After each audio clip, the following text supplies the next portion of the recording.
Hello दोस्तों, नमस्कार। स्वागत है आपका हमारे यूट्यूब चैनल सगुन एजुकेशन पर।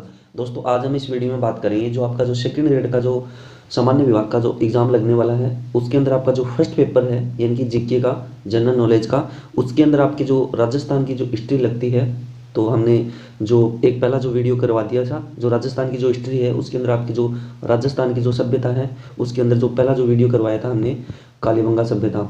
और आज हम इस वीडियो में डिस्कस करेंगे जो हार्ड सभ्यता, और फिर जो हमारी तीसरी जो सभ्यता है गणेश्वर सभ्यता, उसके बारे में डिस्कस करेंगे। दोस्तों ध्यान में रखना, आपका जो सेकंड ग्रेड का जो एग्ज़ाम है उसका जो फर्स्ट पेपर है उसका पूरा सिलेबस आपको इसी चैनल पे उपलब्ध करवाया जाएगा और रोज़ एक वीडियो आपको उपलब्ध करवाया जाएगा। तो दोस्तों बिना किसी देरी के वीडियो को स्टार्ट करते हैं। तो दोस्तों आज हम बात कर रहे हैं जो आपकी राजस्थान की जो सभ्यता है उसके अंदर जो हमारी तो दूसरी सभ्यता है आहट सभ्यता, उसके बारे में डिस्कस करेंगे। जो आहट सभ्यता है उसके बारे में डिस्कस करेंगे। दोस्तों ध्यान में रखना, जो आहट सभ्यता है वो हमारे उदयपुर में स्थित है। दोस्तों आहट सभ्यता आयड़ नदी या फिर बेडस नदी के किनारे स्थित है। दोस्तों ध्यान में रखना, जो आहट सभ्यता है वो हमारे आयड़ नदी या फिर बेडस नदी के किनारे स्थित है। दोस्तों आगे देखो, दोस्तों आहट सभ्यता को बनास सभ्यता भी कहा जाता है। दोस्तों ध्यान में रखना, मोस्ट है, आहट सभ्यता को बनास सभ्यता भी कहा जाता है। दोस्तों जो आहट सभ्यता है उसका जो प्राचीन नाम है वो हमारे है ताम्रवर्ती नगरी या फिर धुलकोट। दोस्तों ध्यान में रखना, एग्जाम में काफ़ी बार क्वेश्चन आ चुका है और आगे भी पूरी संभावना है कि ऐसे क्वेश्चन आपको ज़रूर देखने को मिलेंगे कि जो आहट सभ्यता है उसका जो प्राचीन नाम है वो हमारे है ताम्रवर्ती नगरी या फिर उसे धुलकोट भी कहा जाता है। दोस्तों आगे देखो, दोस्तों जो आहट सभ्यता है उसकी खोज की थी हमारे 1953 में अक्षय कीर्ति व्यास। दोस्तों ध्यान में रखना, जो आहट सभ्यता है उसकी खोज किसने की है, हमारे अक्षय कीर्ति व्यास ने की थी।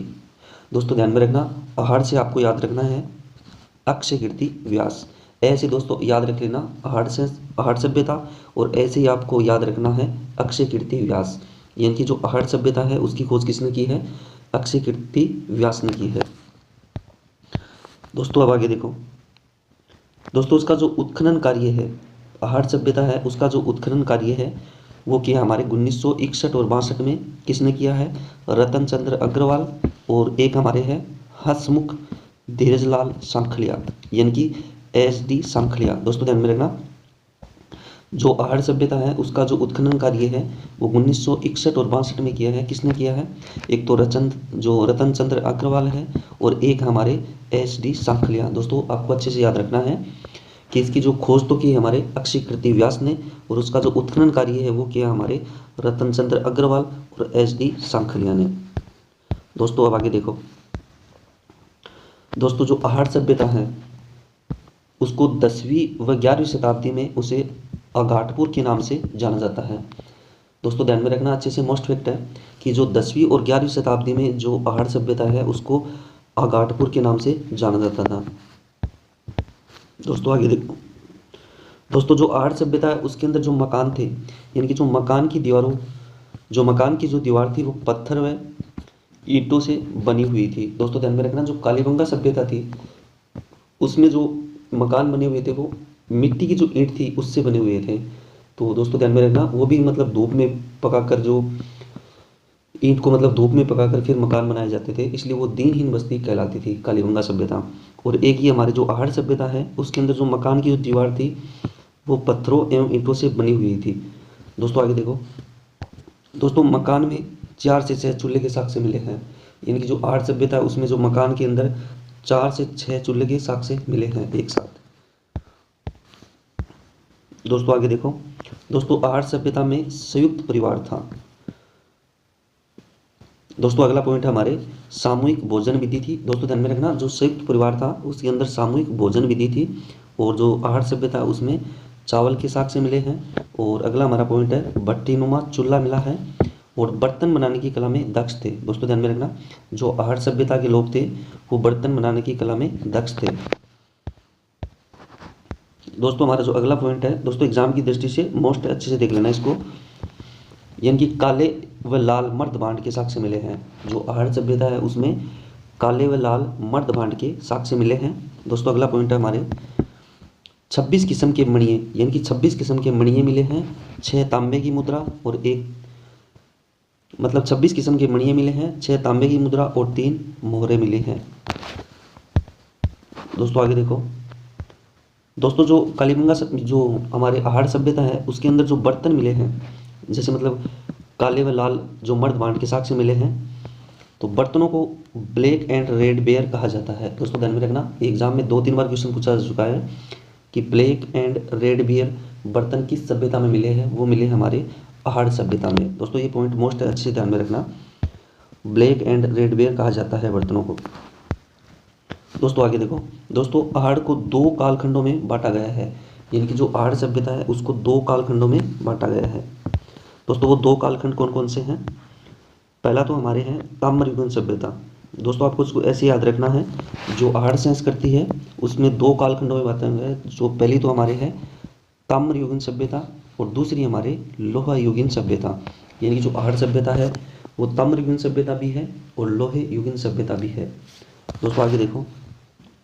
दोस्तों फसल के साक्ष्य, दोस्तों ध्यान में रखना, जो हमारी जो कालीबंगा सभ्यता थी उसमें एक साथ 2 फसल के साक्ष्य मिले थे हमारे, और ये जो आहड़ सभ्यता है उसमें हमारे गेहूँ, ज्वार और चावल के साक्ष्य मिले हैं। दोस्तों सबसे पहले जो हमारे चावल के साक्ष्य मिले हैं वो मिले हैं आहड़ सभ्यता से। दोस्तों आगे देखो। दोस्तों काला और लाल यानी कि कृष्ण और लोहित रंग के जो मर्द बांड मिले हैं जिस पर सफ़ेद रंग के आकृति उकेरी गई है। दोस्तों ध्यान में रखना, जो आहड़ सभ्यता है उसके अंदर जो काले और लाल कलर के जो मर्द बांड मिले हैं उसको कृष्ण और लोहित कहा जाता है, जिस पर सफ़ेद रंग के मतलब सफ़ेद रंग की आकृतियाँ उकेरी गई है। दोस्तों आगे देखो।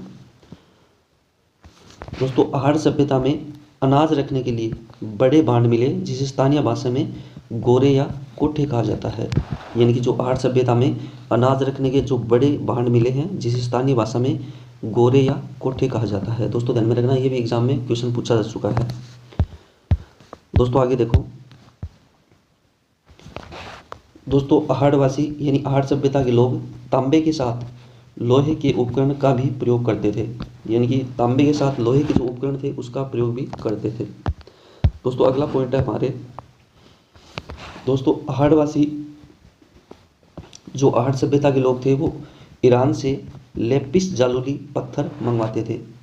यानी कि जो आहड़ सभ्यता के जो लोग थे वो ईरान से लेपिस लाजुली पत्थर मंगवाते थे। दोस्तों ध्यान में रखना, ये एग्जाम में आया हुआ क्वेश्चन है, लेपिस लाजुली पत्थर मंगवाते थे कहाँ से?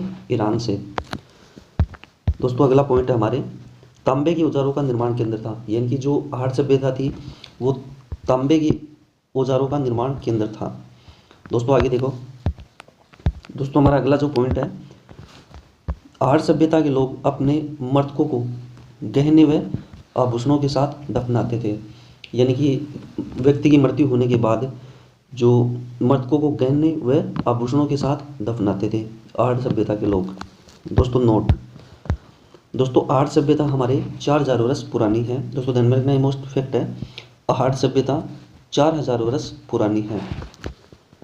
दोस्तों आगे देखो। दोस्तों आपको ये अच्छे से ध्यान में रखना है, 2 मुँहे का चूल्हा, यानी कि 2 मुँह का चूल्हा मिला है आहड़ सभ्यता से। सिलबट्टे के साक्ष्य मिले हैं। अर्थव्यवस्था का जो आधार था आहड़ सभ्यता में वो था हमारे पशुपालन। यानी कि जो आहड़ सभ्यता के लोग पशुपालन का काम करते थे उसकी जो अर्थव्यवस्था का जो आधार था वो था हमारे पशुपालन। दोस्तों आगे देखो। दोस्तों रंगाई छपाई के ठप्पे, जलपात्र, धूप बत्ती ईरान से संबंधित थी। यानी कि जो आहड़ सभ्यता के लोग थे वो रंगाई छपाई के ठप्पे, जलपात्र और धूप बत्ती कहाँ से मंगवाते थे? ईरान से संबंधित थी। दोस्तों आगे देखो।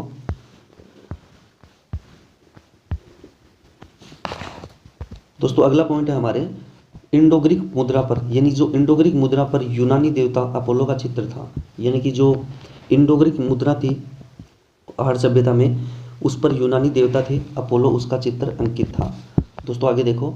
मिट्टी की वर्षभ मूर्ति, यानी कि जो सांड था उसकी जो मूर्ति मिली थी उसे बनासियन बुल कहा जाता है। दोस्तों ध्यान में रखना, जो मिट्टी की वर्षभ मूर्ति मिली थी उसे बनासियन बुल कहा जाता था आहड़ सभ्यता में।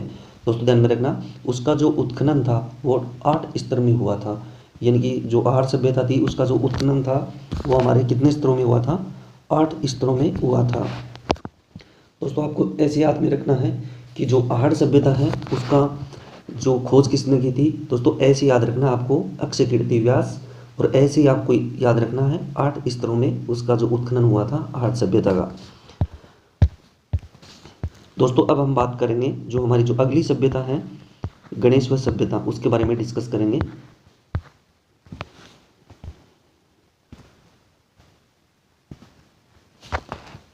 दोस्तों जो गणेश्वर सभ्यता है वो हमारे सीकर जिले में स्थित है। दोस्तों ध्यान में रखना, मतलब पहले ये जो हमारे जो नए जिले बने थे उसके अनुसार जो गणेश्वर सभ्यता वो हमारे जो नीमका थाना जिला था उसमें आ गई थी, लेकिन अभी वर्तमान में जो गणेश्वर सभ्यता है वो हमारे सीकर जिले में स्थित है। दोस्तों आगे देखो, दोस्तों जो गणेश्वर सभ्यता है वो हमारे जो कांतली नदी है उसके किनारे स्थित है। दोस्तों जो गणेश्वर सभ्यता है उसकी खोज की हमारे रतन चंद्र अग्रवाल ने, और जो उत्खनन कार्य है वो किया है उसका विजय कुमार ने। दोस्तों ध्यान में रखना, जो गणेश्वर सभ्यता है उसकी खोज की हमारे रतन चंद्र अग्रवाल ने 1972 में, और उसका जो उत्खनन कार्य है वो किया हमारे विजय कुमार ने। दोस्तों नोट, दोस्तों ताम्र युगीन सभ्यताओं की जननी कहा जाता है। दोस्तों ध्यान में रखना, एग्जाम में काफ़ी बार ये क्वेश्चन पूछा जा चुका है कि ताम्र युगीन सभ्यताओं की जननी की सभ्यता को कहा जाता है, वो कहा जाता है हमारे गणेश्वर सभ्यता को ताम्र युगीन सभ्यताओं की जननी। दोस्तों मोस्ट फैक्ट है, अच्छे से ध्यान में रखना कि जो ताम्र युगीन सभ्यताओं की जननी किसे कहा जाता है, गणेश्वर सभ्यता को कहा जाता है। दोस्तों आगे देखो, दोस्तों बाण और छन्नियों के साक्ष्य मिले हैं। दोस्तों जो गणेश्वर सभ्यता है उसमें बाण और छन्नियों के साक्ष्य मिले हैं, मछली पकड़ने के कांटे मिले हैं, उस तरह के फलक मिले हैं और अंगूठियाँ मिली है। दोस्तों ध्यान में रखना, मछली पकड़ने के कांटे, उस तरह के फलक और अंगूठियों के साक्ष्य मिले हैं, कहाँ से, गणेश्वर सभ्यता से। दोस्तों आगे देखो, दोस्तों नोट, दोस्तों एकमात्र सभ्यता जिसमें पत्थर के बांध मिले हैं। दोस्तों ध्यान में रखना, ये एकमात्र सभ्यता है जिसमें पत्थरों के बांध मिले हैं। दोस्तों दोहरी पेचदार हेयर पिन मिली है, कहाँ से, गणेश्वर सभ्यता से दोहरी पेचदार हेयर पिन। दोस्तों आगे देखो, दोस्तों गणेश्वर में मिट्टी के 2 प्रकार के बर्तन मिले हैं। जो गणेश्वर सभ्यता थी उसमें मिट्टी के 2 प्रकार के बर्तन मिले हैं। और दोस्तों ध्यान में रखना, ये मोस्ट फैक्ट है, ताम्रयुगीन सभ्यताओं की जननी गणेश्वर सभ्यता को कहा जाता है। दोस्तों एग्जाम की दृष्टि से मोस्ट पॉइंट अच्छे से ध्यान में रखना। दोस्तों गणेश्वर में जो मिट्टी के जो 2 प्रकार के बर्तन मिले हैं, पहले तो मिला हमारे, कौन सा है पहला हमारे हैं हड़प्पा पूर्व संस्कृति के हल्के। दोस्तों ध्यान में रखना, 2 प्रकार के जो बर्तन मिले हैं हड़प्पा सभ्यता से, जो गणेश्वर सभ्यता थी उसमें जो मिट्टी के 2 प्रकार के बर्तन मिले हैं, पहला हमारे हैं हड़प्पा पूर्व संस्कृति के हल्के लाल कलर के बर्तन, और दूसरे हमारे हैं लाल चिकनी मिट्टी के विशिष्ट चित्रकारी वाले मजबूत बर्तन मिले हैं। दोस्तों आगे देखो, दोस्तों नोट, दोस्तों आपको अच्छे से ध्यान में रखना है, जो गणेश्वर सभ्यता है उसके अंदर जो 2 प्रकार के जो बर्तन मिले हैं, पहला मिला हमारे हड़प्पा पूर्व संस्कृति के हल्के लाल रंग के बर्तन, और दूसरे मिले हमारे लाल चिकनी मिट्टी के विशिष्ट चित्रकारी वाले मजबूत बर्तन।